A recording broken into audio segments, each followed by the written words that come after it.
I feel like when you see these recovered kids, and as a parent of a child who's not recovered, you think to yourself, well, what am I not doing? Or what is that parent, you feel guilty. You feel like that's your fault, like someone else's child is recovering and mine isn't.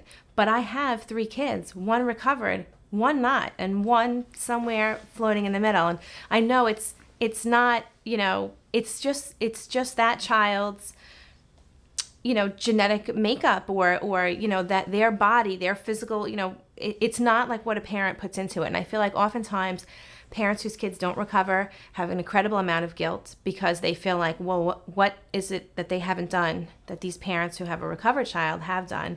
And I feel like, I want people to know that they shouldn't have that guilt. It's not anything they're doing.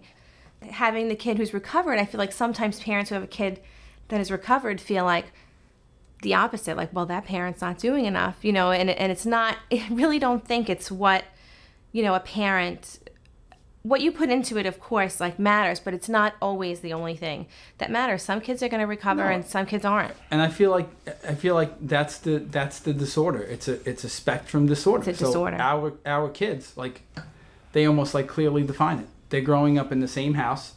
For the most part, they have access to the same therapies, but depending on where you fall in that spectrum, you may have started way down on the spectrum or in the middle of the spectrum, and that might help or hinder your recovery. It's a work in progress. Yeah. That's it. I'm good.